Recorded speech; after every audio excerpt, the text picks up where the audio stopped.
Thank you po.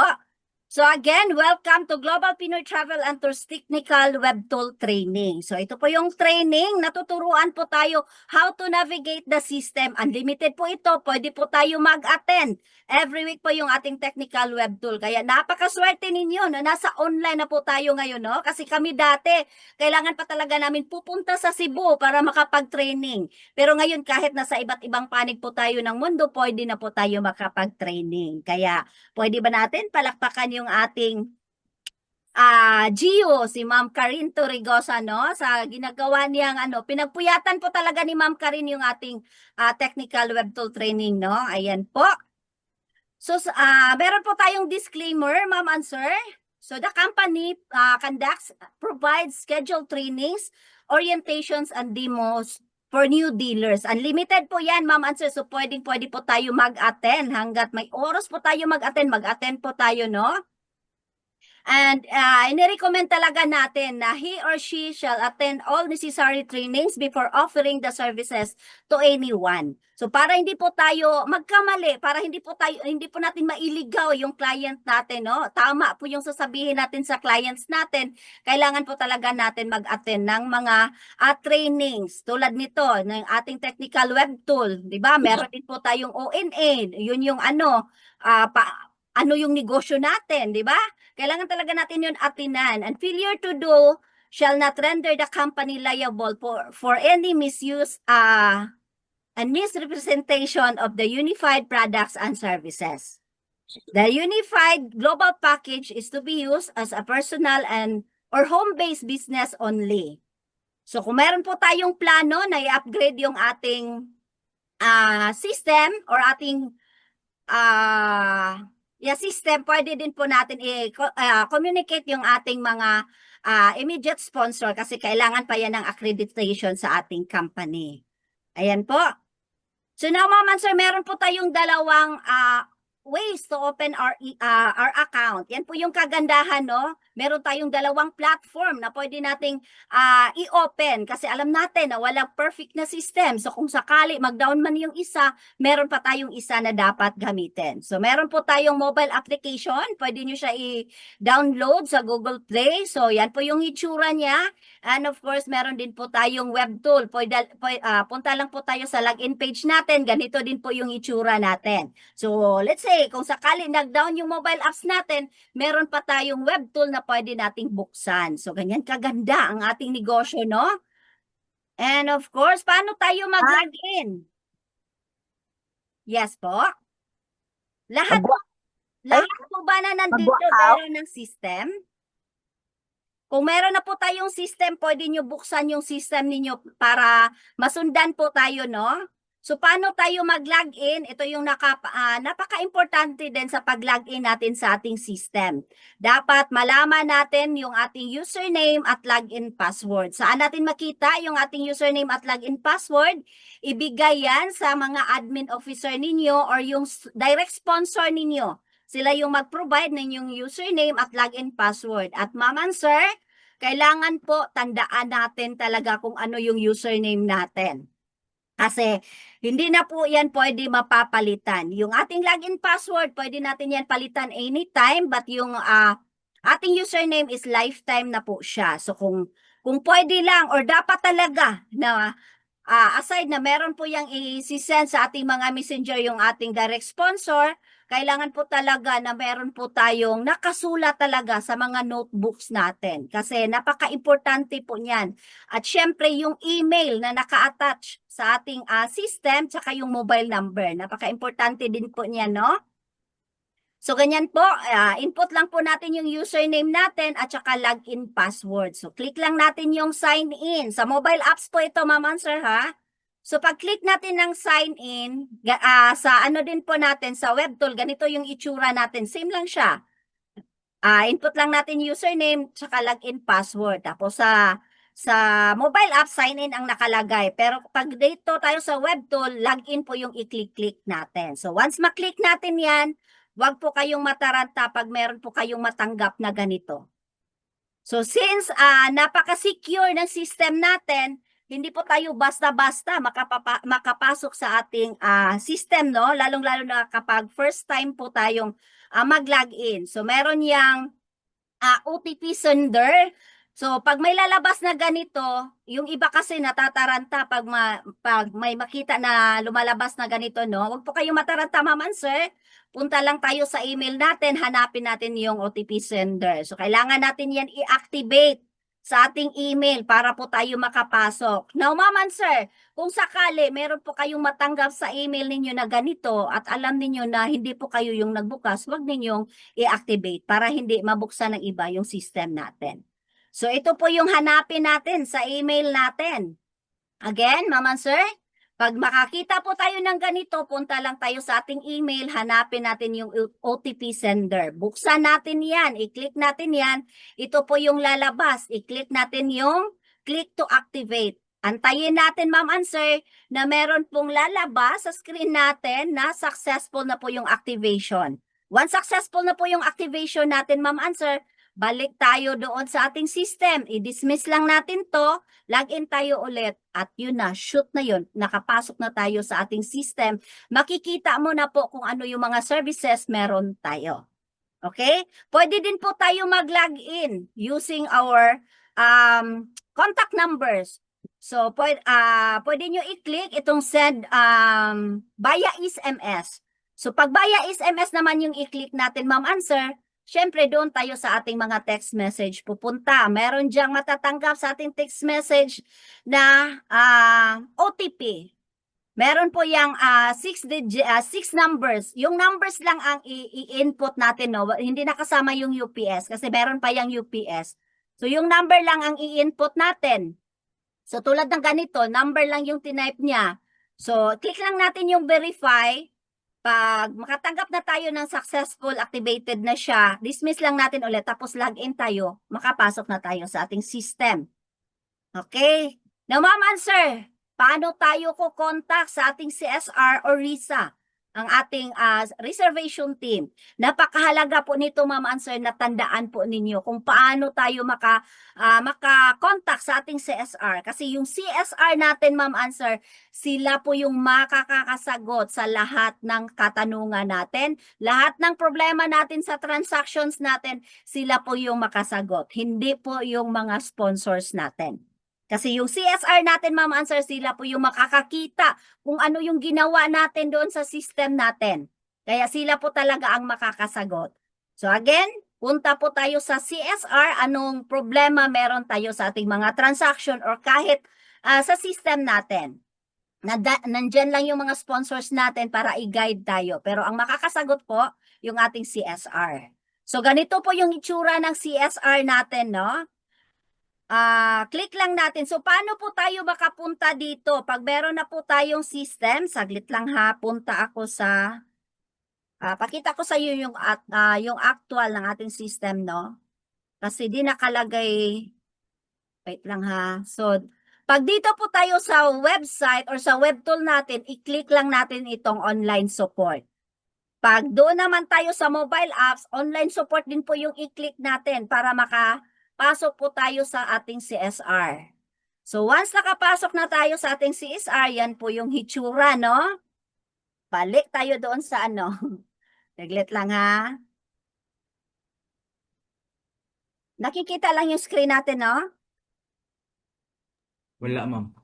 Wala? Wow.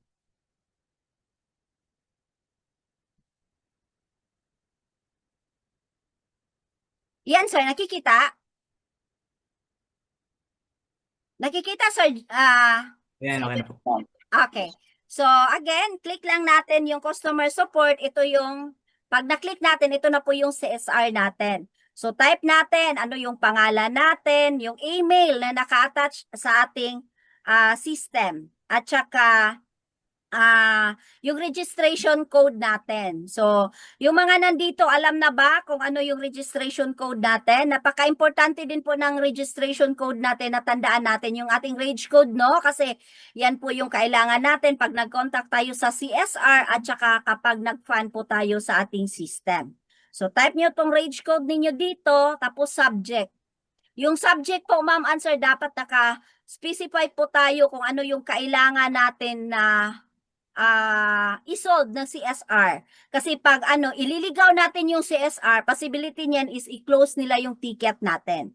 Kaya napaka-importante kung ticketing yung nasa ticket yung problema natin, i-click natin yung ticketing support. Kung travel naman, i-click natin ang plus, meron diyang travel, or pwede din po tayo mag-direct doon ng message sa ating page, sa ating travel and tours, no? So, description. So, ito po yung, dito po, isulat natin kung ano yung problema natin, ano yung kailangan natin i-contact sa CSR. Mamaya, meron po ako ipakita sa inyo, no, kung paano siya gawin.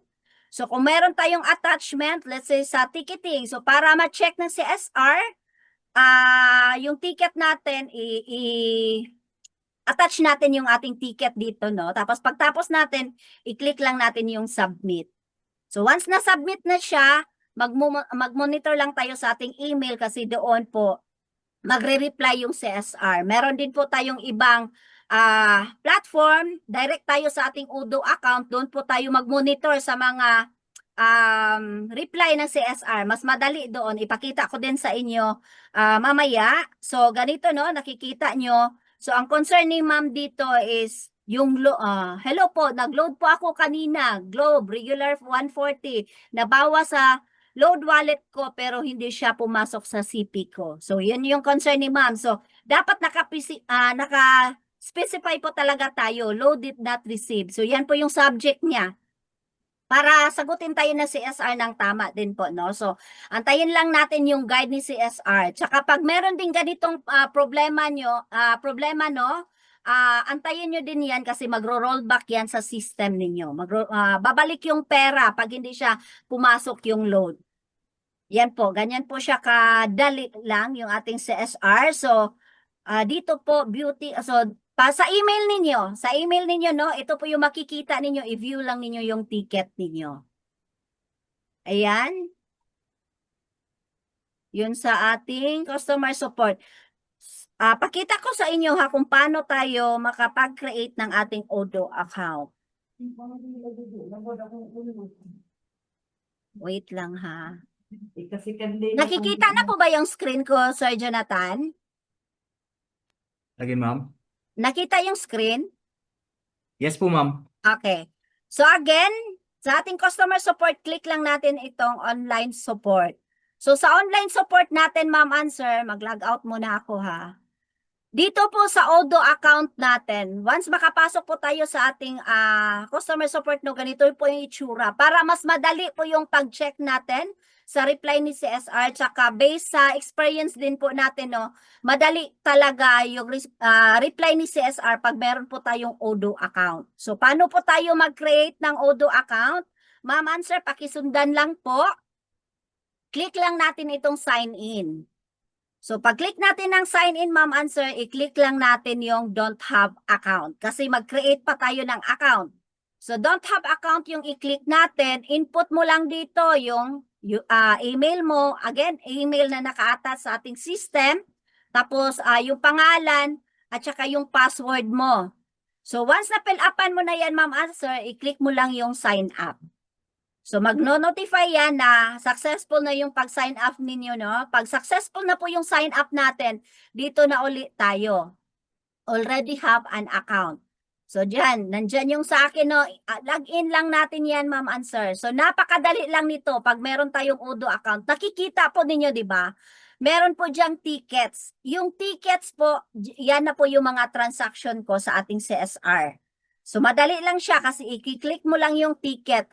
Tandaan din po natin, ma'am and sir, kung gagawa tayo ng multiple tickets, tandaan natin yung number ng tickets natin. Rems. Yes po, sir. Hindi gumagalaw yung kan, ma'am. Hindi gumagalaw yung screen ko. Hindi lumipat. Wait lang ha. Hindi pa din? Hindi pa din siya. Yung dati pa yung ticketing support pa rin. Ticketing support. Wait lang ha, mag-stop share muna ako ha. Wait lang ha, share screen ako ulit.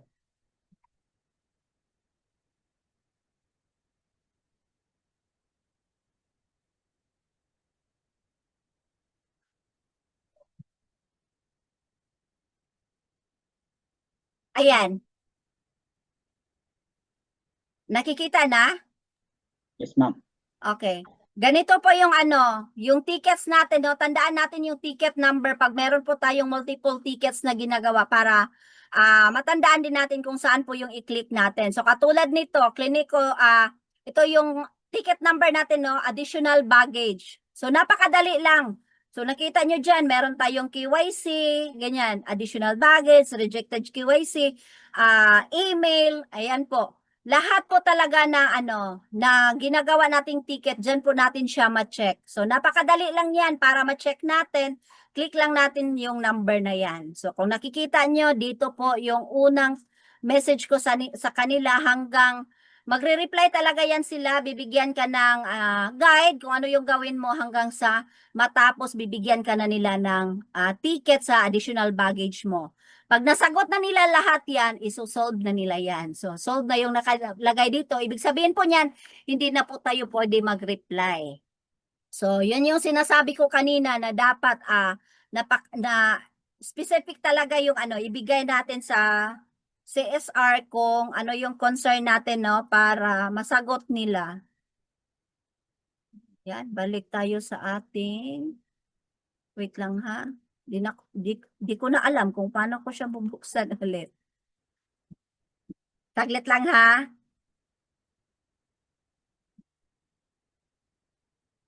Punta ako sa Zoom. Ayan. Sensya na po. Nasundan lang ba? Huwag po kayong mag-alala ha kasi meron po tayong question and answer mamaya. Okay, so tapos na po tayo sa ating CSR, no? So sa reservation team naman natin or sa travel, pwede din po tayo mag-click diretso dito sa ating messenger. So pag-click natin dyan, ito yung lalabas. So nakadirect po tayo sa ating GPTT reservation team. So pag-click natin ng messenger na icon, ito po yung lalabas. So pwede na tayo mag-message dyan. Pwede din po, yan po yung So para po tayo makadirect ng message din, ma'am and sir, na hindi, yung diretso talaga ba? I-like natin yung ating page. So punta kayo ngayon sa mga Facebook accounts ninyo, hanapin nyo si Global Pinoy Travel and Tours. Take note, yung ad natin ha, ganito, kung naka more than 200k na yung likes, yan na po yung main page natin. I-like nyo lang yan, tapos pag naka-like na tayo, pwede tayo mag-direct message dito. Click lang natin yung messenger. Tapos magpakilala po tayo ha, na franchisee po tayo or affiliate po tayo ni Global Pinoy para masagot po tayo ng ating reservation team. And ito din, ma'am and sir, since meron po tayong free insurance upon availing the system, ito po, paano natin i-claim yung insurance natin? So para CSR lang din po tayo. So lahat talaga ng concerns natin, doon po talaga tayo pupunta sa CSR kasi sila yung makakasagot. So pag CSR natin, again, type natin yung name natin, email, registration. Subject natin dito is ito, free insurance. I-claim mo yung free insurance mo upon availing the system. So, pwede mo lang sabihin doon na bago ka na affiliate ni Global Pinoy, gusto mo i-claim yung free insurance mo upon availing the system. I-type mo, pwede mo i-type kailan ka nag-franchise. Ayan. At ito din, kailangan natin ibigay sa kanila. So, bigay mo yung pangalan mo, yung beneficiary mo, bigay mo din para matransact ng CSR. Tapos, doon lang yan sa email natin ibigay yung ating policy, no? Policy sa ating insurance. So, simalayan yung free insurance natin, nasa email lang natin ibigay ni CSR yung ating free insurance. Dito na po tayo sa napaka-exciting na part. Paano po tayo mag-book ng ticket? Domestic ticket po muna tayo, ma'am and sir, no? Diba? Ito po yung napaka-exciting sa ating ticketing. So sa ticketing natin, syempre, once nakalagin na po tayo sa system natin, ito po yung i-click natin. Sa domestic, click natin yung domestic. So pag-click natin ng domestic, ma'am and sir, i-click muna natin yung markup. Kailangan natin mag-markup kasi pag hindi po tayo naka-markup, nagbigay na tayo ng excited tayo na magbigay ng rate sa ating client. Merong nag-inquire, bigay tayo 2,000 yung ticket niya, pero wala pa tayong markup doon na 500. So, ibig sabihin po niyan, wala po tayong income. So, dapat naka-mark up talaga tayo bago tayo mag-search ng flight ni client. So, paano tayo mag-mark up, ma'am and sir? Pag sa mobile apps po tayo, click natin yung edit, no? Sa ano naman, sa website naman is update yung makikita natin. So, pag click natin dyan, lalabas po ito. So, dito na po tayo mag-type 500 pesos yung markup natin. Kasi 500 yung income natin sa ating ticket domestic, di ba? So, 500 pesos yung ilagay natin, ma'am answer. Kung gusto nyo magbigay ng discount sa mga clients nyo, pwede nyo naman siya baguhin. Pero, kung pwede lang sana na hindi nyo maranasan yung naranasan ko na binago ko yung 500 pesos ko, ginawa ko siya ng 500 kasi kaibigan ko yung mag-book. Pag-book ko, 100 yung income ko. Pagkatapos nakalimutan ko siya ibalik sa 500. So merong nagpa-book ulit, nabigay ko na markup 100 lang din yung income ko. So pwede natin diyan baguhin, mas ma-appreciate pa yan ng client natin, no? Ayan. So, dito, enter natin yung password natin, no? Para makapag-mark up tayo. Mag-successful yung markup natin. Click lang natin yung save, tapos i-close natin. So, pagpasok natin ulit dito sa domestic, mag-search tayo ng flight, ito din po yung lalabas. So, paglabas niyan, syempre, kung round trip, i-click natin yung round trip. Pero pag one way, ito lang po. One way lang yung i-click natin. So, type natin doon ang origin niya. So, origin. Saan ba yung origin? So, let's say, Dumaguete. Dumaguete to Manila. Tapos yung depart. Kailan siya alis? So, dito pala, nakita natin dito, no, Manila to Cebu, September 13. Ayan. So, Manila to Cebu, September 20. Dapat din po natin i-click dito. Kung senior citizen, i-click nyo po yung senior citizen para automatic na po yung discount ni senior citizen na makikita natin. Pero take note, ma'am, sir, ha? Yung discount na ibibigay ni airlines sa mga senior citizen, hindi yung buong amount ng ticket. Ang bibigyan ng discount sa ni airlines is yung base fare lang. Hindi buong amount ng ticket, no? So, click nyo yan. Kung hindi naman senior citizen, wag nyo na i-click. Tapos, dapat talaga maglagay tayo ng passenger, no? Tapos, dito na, pag-click natin dyan sa baba, meron dyan, select airline. I-all na lang natin para makita natin lahat ng airlines, no? At saka, yung cabin class or yung seat nila, i-click lang din natin yung any.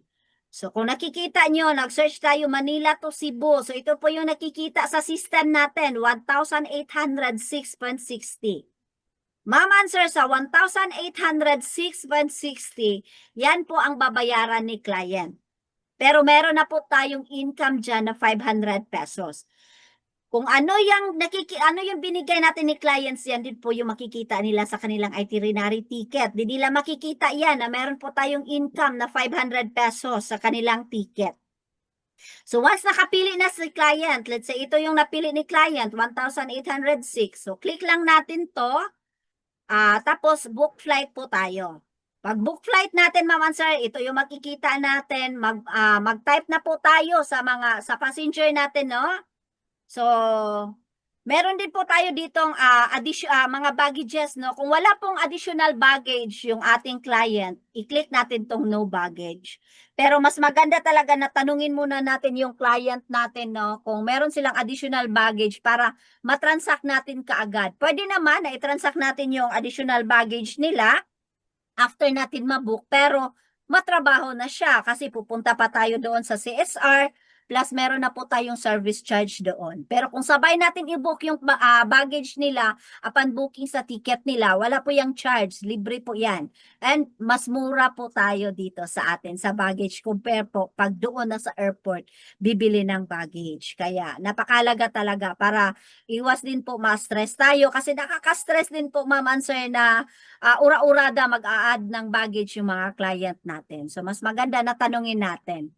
So, let's say, ma'am answer, mag-add-on sila ng baggage, 20 kilos. So, mag-add-on sila ng 660 doon sa 1,806.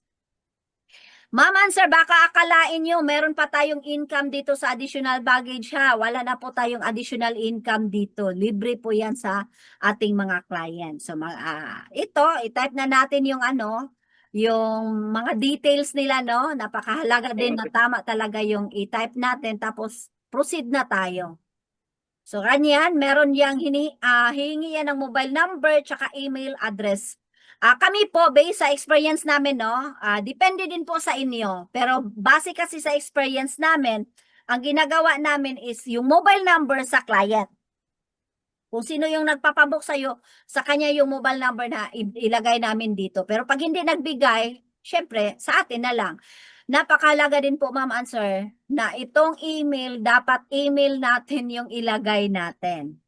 Bakit? Kasi kapag yung client natin, hindi yan mag-monitor sa email niya, kung sakaling ma-change yung flight niya, buti lang kung ma-change na, ma-move yung flight niya. Paano pag mas maaga yung flight niya? Ang mangyari dyan, maiwan siya. So, sa atin pa din yan babalik. Diba? So, para malaman natin na kung ano yung changes ng airlines, email natin yung ilagay natin. Pero pag email natin yung ilagay natin, Ma'am Answer, tayo yung nakakaalam na meron po tayong na-book na haalis bukas o susunod na araw, dapat din na i-monitor natin every now and then yung email natin para malaman natin kung nagbago yung flight nila. Okay? So, yan. Fill up lang natin yan. Tapos, dito, proceed na tayo. Once na proceed, ayan, makikita natin yung ticket natin kasi 'di ba maghanap tayo saan ko ba makikita yung ticket ni client? Huwag kang mataranta, Ma'am Answer, kasi nandito lang 'yan. Punta lang tayo sa issue ticket, i-click lang natin 'to. So ito po, Manila to Iloilo to. So i-click lang natin dito. Kasi makikita naman 'yan to deliver. Pag to deliver na yung status dito, tulad nito, to deliver na po siya. Ibig sabihin ready na po yung ticket. So, click mo lang yan, lalabas na po yung itinerary ticket. Pag PAL po yung i-book natin, Ma'am Answer, no, mga 1 to 2 minutes, lalabas ka agad yung ticket ni PAL. Pero pag Cebu Pacific or AirAsia, matatagalan po siya. Abot po siya ng mga 10 to 15 minutes. Magantay tayo 10 to 15 minutes bago po lalabas yung ticket ni Cebu Pacific or AirAsia. Huwag po natin sisihin si Global Pinoy ha, kasi hindi po yan kasalanan ni Global Pinoy. Sa system yan ng mga airlines. So si PAL, since malakas yung system ni PAL, madali lang yung ticket niya. So antayin lang natin, wag lang tayong mataranta. Kung sakaling hindi man siya lalabas within 15 minutes, pwede ka mag-CSR para mahingi mo yung ticket. Yan lang siya kadali. So click natin yung to deliver, ito yung lalabas. Print mo. Kahit wala kang printer dyan, Ma'am Answer, i-click mo pa din yung print. Tapos, sunod, itong okay. I-click mo yung okay. So, pag-click mo ng okay, yan na po ang ating itinerary ticket na screenshot natin. Bigay natin sa kanilang email, messenger, o pwede din natin i-print kung hihingi sila ng printout pag malapit naman sila sa inyo. So, napakadali lang. So, kung nakikita ninyo, itong 3,000, meron na po tayong income dyan na 500 pesos pero wala po silang nakita dyan na meron po tayong income sa kanilang ticket. So, yan yung kagandahan sa negosyo natin, no? So, sa international naman, Ma'am Answer, paano tayo makapag-book ng tickets natin? Click lang natin yung international. So, balik lang tayo. International, click natin para tayo merong income. Click din natin yung markup. So, magkano yung income natin or markup natin sa international? Di ba 1,000? So, click natin yung 1,000. Yan. So, ganito po. Kailangan din po natin basahin to, no? So, ano yung note dito? A service fee of 250 pesos per pax per week will be charged for every successful refund transaction. Sa refund naman natin, Ma'am Answer, hindi po tayo mag-expect ha na yung whole amount ng ticket na binook natin, yun din po yung ma-refund. Ang i-refund ng airlines is yung hindi nakasama doon yung tax, yung fuel, yung markup natin syempre. So hindi yan kasama. So hindi na talaga full amount yung ma-receive ni client. So a service fee of 150 pesos per pax per week will be charged for every successful rebook transaction. So sa rebooking naman natin, Ma'am Answer, aside sa 150 na charge, meron din po yung fare difference. Kung nagmahal yung ticket na i-rebook natin, babayaran nila yung fare difference. Okay? So, sa ating international, ma'am and sir, manghingi din po yan ng ito, country, city. So, kailangan talaga tanungin natin yung client natin kung saang city siya, kung sa anong bansa siya nanggaling, no? So, tulad nito, Philippines. So, sa Philippines, ang city niya is Metro Manila. So pag manghingi din po yan ng airport. So since isa lang yung ano natin, lalabas talaga yung international airport. Kaya kailangan talaga malaman natin ang city para malaman natin din po yung airport na malapit sa kanila, no? So saan tayo pupunta? Saan yung hanapin natin? Japan. So punta tayo sa Narita. Oh, ang airport ni Narita, ano yon? Airport ni Narita is, balik tayo nga. Ang airport ni Narita is Tokyo ba yon? Ayan. Tokyo City. Oh, ayan. Narita International Airport yung airport niya. So kaya talaga kailangan malaman natin yung city para di po tayo magkamali, no? Ayan po. Kailan po siya mag-depart? Okay? So, click natin yung passenger. Ayan, napakadali lang yan, ma'am and sir. So, tulad lang kung paano natin i-transact yung ating domestic. So, mag-book flight na tayo. Search flight tayo. So, ito yung rate ng ating ticket. Once nakapili na yung client natin, syempre, click lang natin. Ayan. Napaka-importante din nito, ma'am and sir, no? Yung class ng ticket na na-book natin, class A. Pwede para malaman natin kung meron ba silang free baggage. Meron pa silang free na check-in baggage kasi merong mga flights na walang bagahe. Kaya napaka-importante. Kung hindi po tayo sure, pwede tayo mag-CSR pagkatapos natin mabook, no? Para hindi din tayo mapagalitan or masisi ng client natin. Pwede din po natin yan ma-check. So, ayan po siya.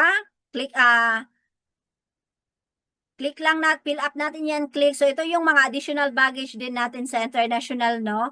Pag meron pong lalabas na ganito, ma'am answer, meron ka makikita na 20 kilos, 25 kilos, ibig sabihin po niyan, wala po tayong free baggage doon sa nabook natin. Diba?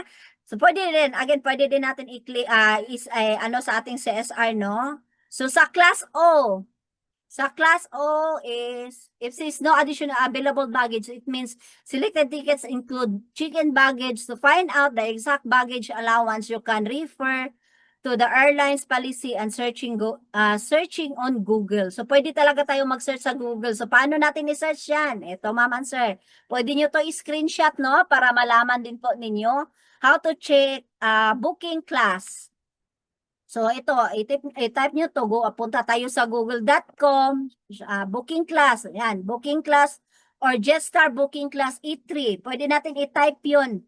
Yung mga class na, ito yung mga class, no, na pwede natin i-check. So, pwede talaga natin siya mahanap sa Google, no?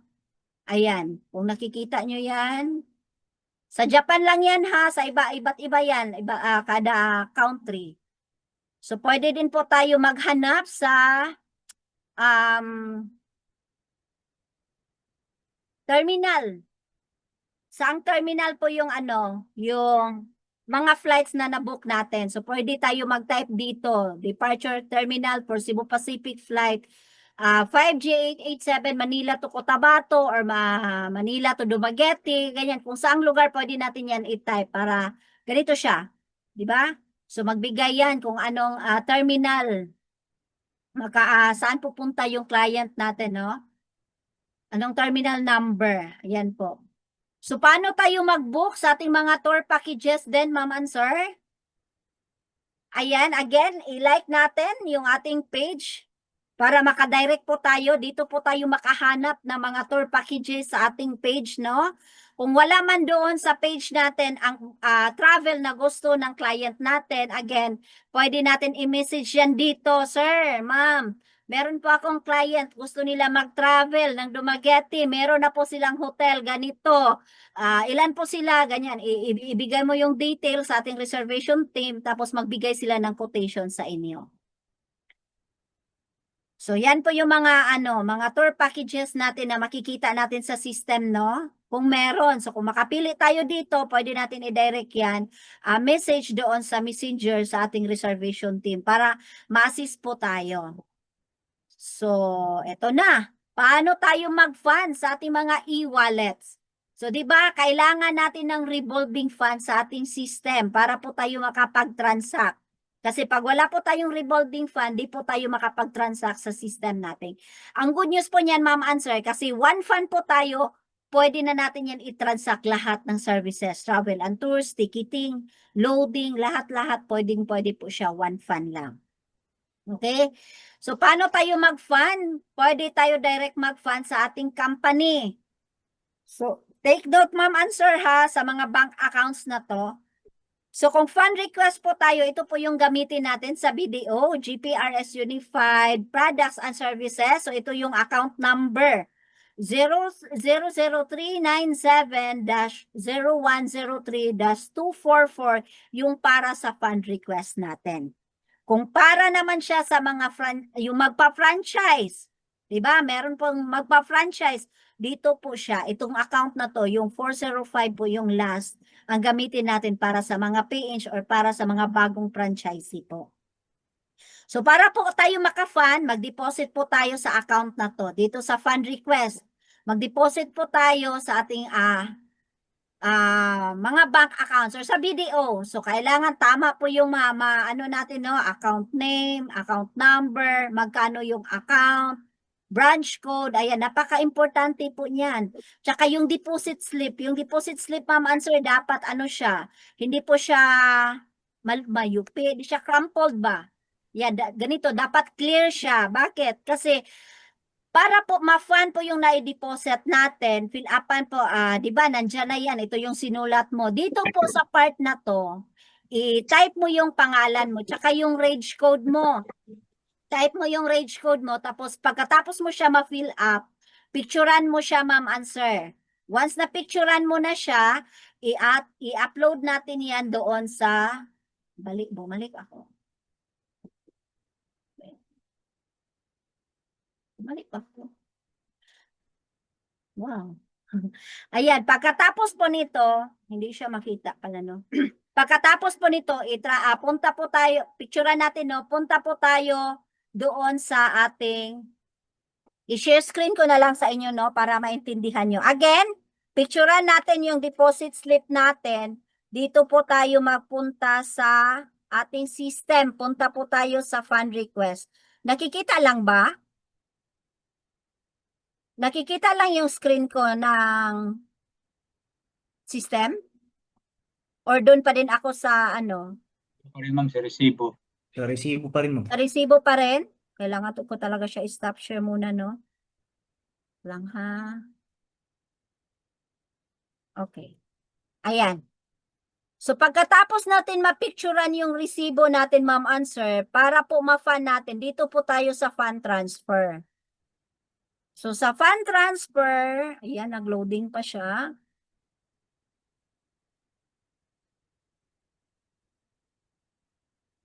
Huwag po kayong malito, Ma'am Answer ha, kasi meron din po tayong mas madali na paraan. Pero tapusin lang muna natin to.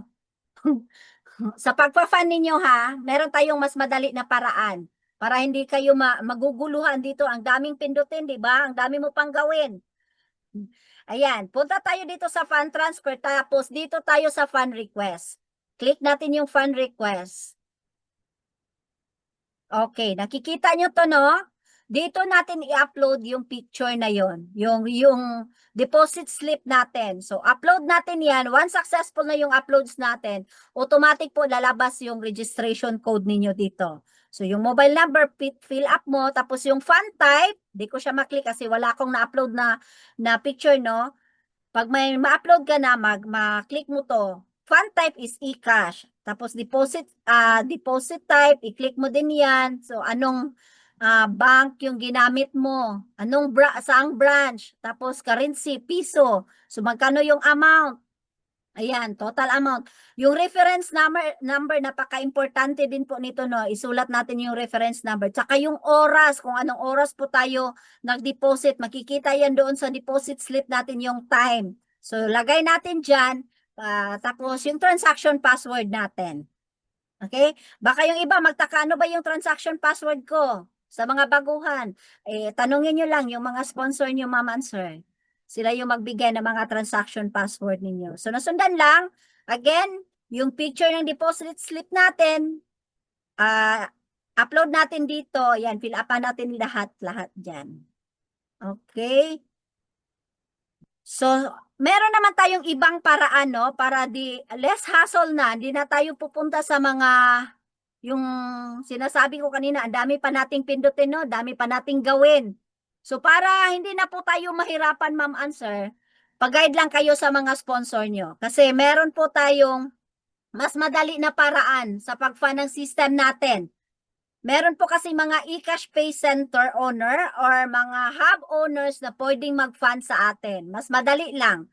Kung mag-fund po tayo doon sa system, same lang yan. Meron din po tayong service charge pag doon po tayo sa mga eCash Pay or hub owners natin. Pero mas madali po siya. Bakit? Kasi pag mag-fund po tayo doon, pwede GCash yung gamitin natin. Mag-send lang tayo ng GCash doon sa hub owner or eCash Pay Center owner. Bigay tayo ng screenshot ng GCash natin, tapos bigay lang natin yung range code natin, magfa-fund na sila sa ating system. Napakadali lang. 10 to 15 minutes, meron na po tayong fund. Kung doon pa tayo sa, pinakita ko sa inyo kanina, mag-antay pa tayo kasi ang dami nakapila doon sa ating company. Okay? So, dyan po tayo nagtapos. Thank you.